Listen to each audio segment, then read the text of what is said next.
Alright, check this out. You guys are back on the Hater World and I'm Blue Devil. What we have going on today is a video titled 1988 Special Report Surviving Watts, South Central LA. Now look, we did a video like this yesterday, and believe it or not, people loved it. They asked for another.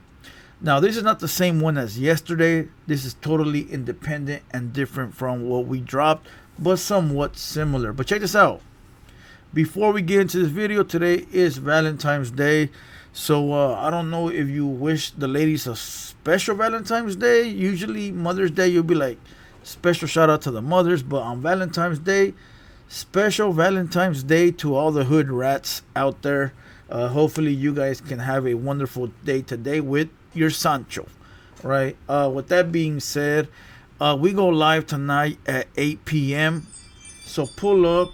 TheHaterWorld Uncensored, 8 p.m. And tell you the truth, I don't even want to go live because we sort of killed the #1 podcast on the West Coast yesterday. You know, we killed them yesterday. He can't come back from this. Listen. Like I've said before, I just want to be left alone. So pull up TheHaterWorld Uncensored.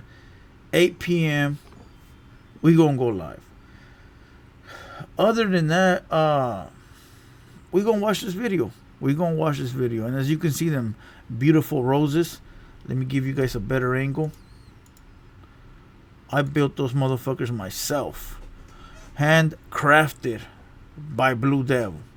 All right, don't ask me how the fuck I did it. I don't know. With that being said, let's go ahead and watch this video and get you guys a Southsider reaction. Let's get it.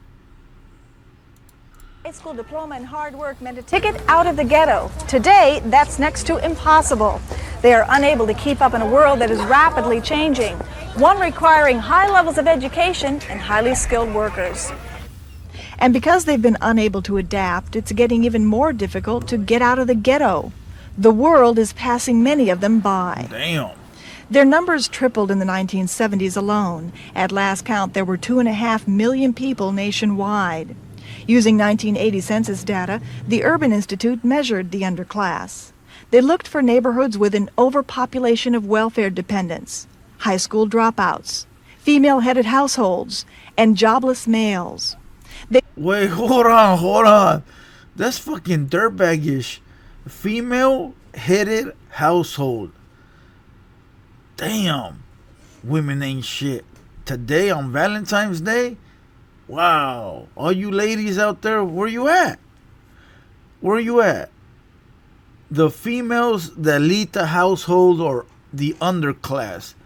Not the middle class, not the lower class, not the upper class. You guys are like, okay, so here's the lower class, middle, high.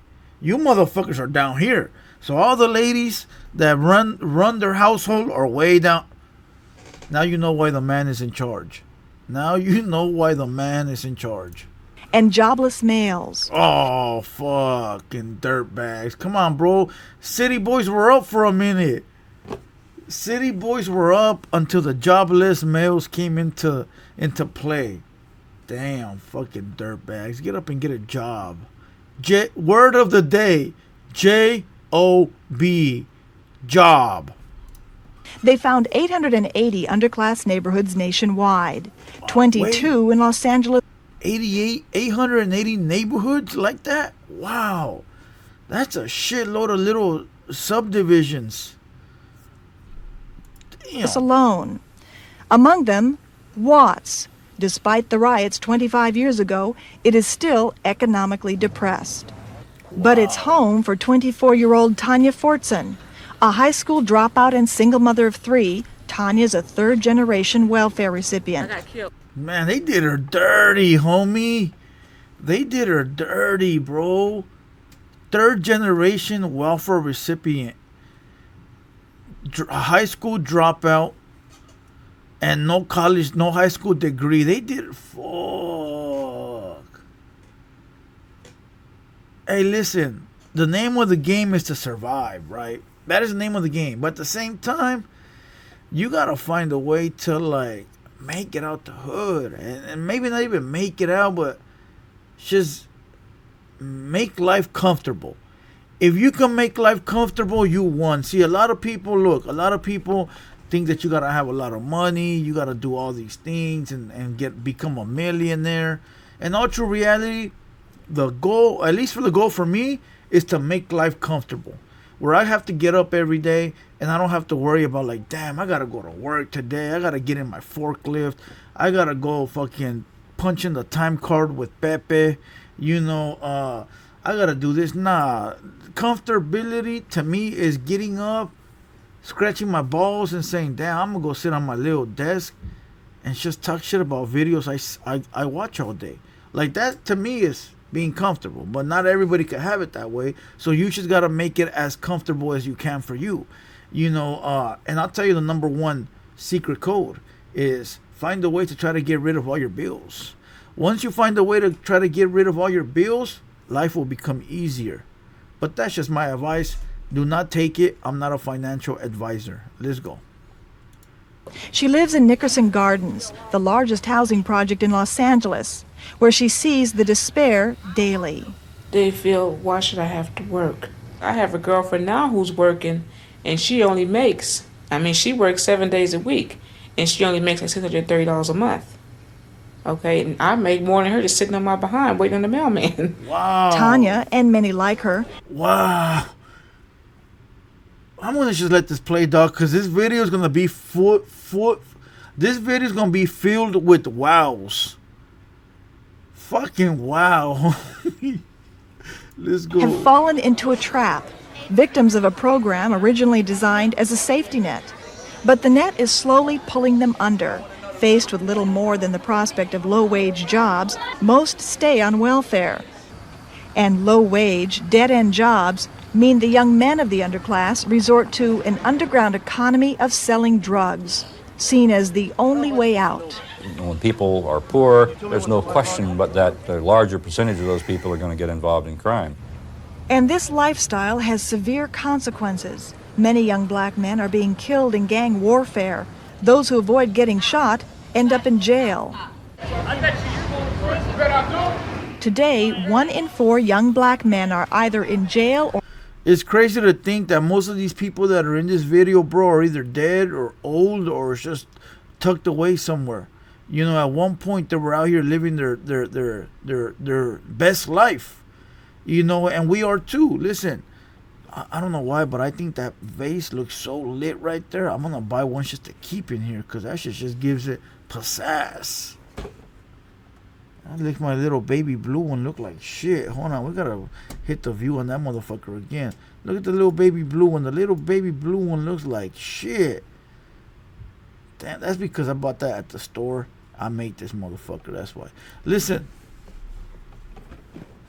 it's crazy because life is passing us by at all time. Like right now, bro, I'm sitting right here.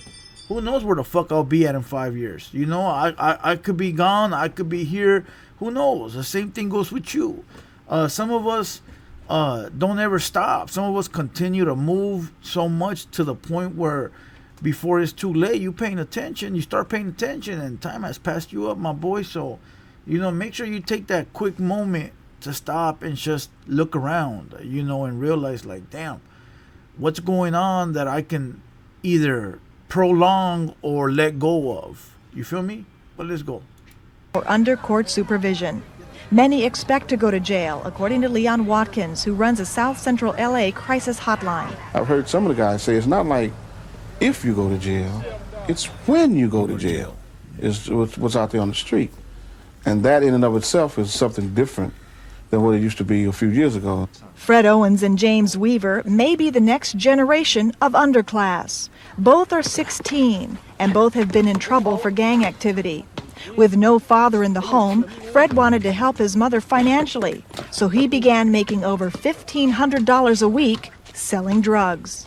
I just kept a secret to myself, said, hey, I'm gonna come here and pay the bills, whatever she wants, I give it to her. Many parents close their eyes to the crimes their sons commit, something ex-con Marshall Brown has seen time and time again. And then mama's gonna go along with it, because mama liked the money. That's what is happening. It's happening all around here. You got 15-year-old taking care of his whole family. Yep. You know, and provide transportation. You know, so what do you know? How are they losing? That's the difference between a mother and a father. I will tell you, my situation. My dad, my father, never broke a law in his life. That motherfucker, listen, that motherfucker is the strictest person I know on planet Earth. My mom, on the other hand, been to the feds. I think the state, but I know she's been to the Fed twice. So I'll tell you, like, my mom didn't care what I was doing. I don't want to say she didn't care, but I don't think she tried to, like, stop it. But I remember my dad finding my guns, finding my gang-related photos, finding my clothes, and throwing it away. He throwing away my Friscos, throwing away the photos with the homies. He once threw away a 357 revolver that I had, you know. But my mother was different, and maybe it sounds just like this. What are they? Fatherless homes, homes led by mothers, you know. But I can say that I lived in both places, my mom and my dad separately. So, you know, I got a taste of both worlds. But let's go. They feel they're surviving. These men speak from experience. They're prisoners in a halfway house awaiting release. To them, crime and drugs are both a matter of survival and a ticket to the American dream. You can't give a man that's, say, for instance, I have 3 kids and a wife. You can't give him $3.30 minimum wage, $4.35. Wow.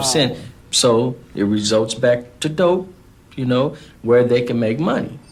I was looking for that goal, you know, that's all I wanted, was that goal, a nice family, a nice home, and a car to get back and forth to work.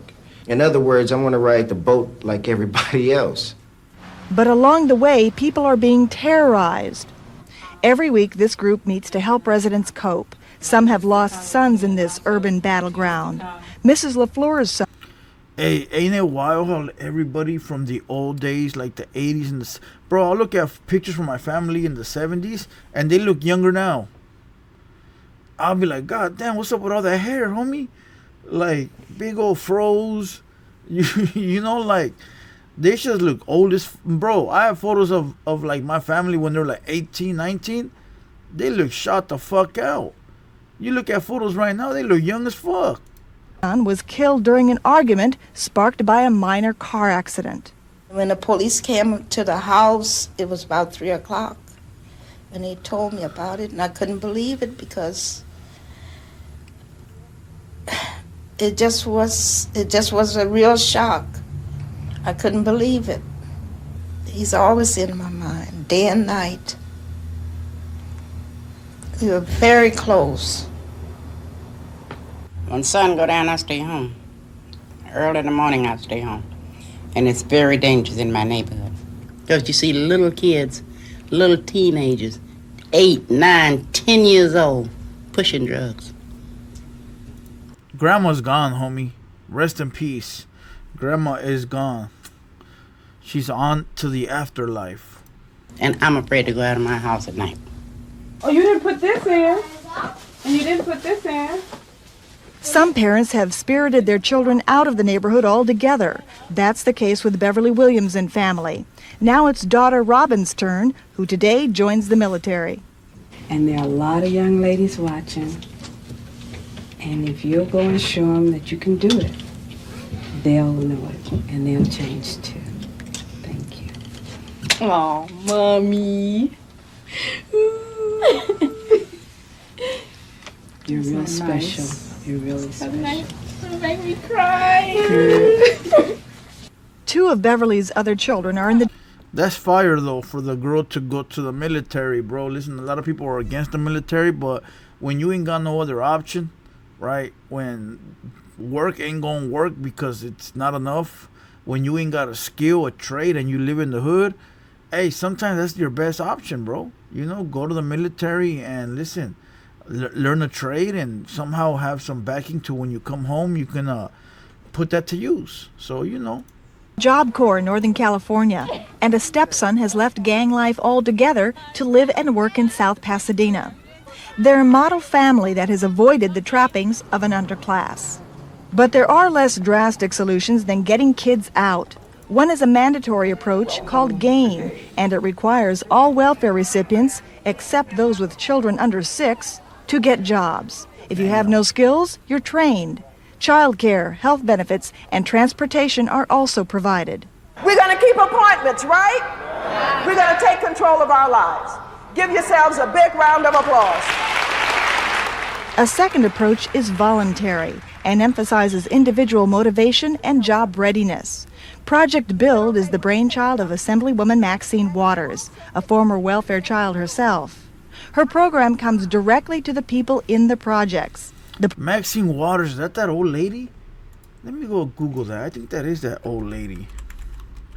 Oh shit, it is. She's hella old now. Let's rewind it right there. She looks sort of young right there. Oh, Granny is old. Gammy. Oh, she was old back then. Damn. She's been old her whole life, homie. A second approach is voluntary and emphasizes individual motivation and job readiness. Project Build is the brainchild of Assemblywoman Maxine Waters, a former welfare child herself. Her program comes directly to the people in the projects. The primary focus? We have any other special talents? Alright, I'm gonna kill this video right here because it probably goes into like, I don't know, whatever that is, right? You know, all I take from this video is enjoy life and figure it out quick, because before you know it's gonna be gone. All these people in the 80s, a lot of them might still be here, a lot of them might be gone. I guarantee you that at this moment in time that they were in this video, at that exact moment, they were never thinking about 2024. You know, they were never thinking about 2023, 2025. You know, so who knows? Just time is one of those things that's undefeated. So, you know, live for today and plan for tomorrow. With that being said, we're going to kill this video. We're laying call it a day. I hope you guys enjoyed this one. Once again, we go live tonight, 8 p.m. And you already know, I'm Blue Devil. It's been a Hater World production, and we out.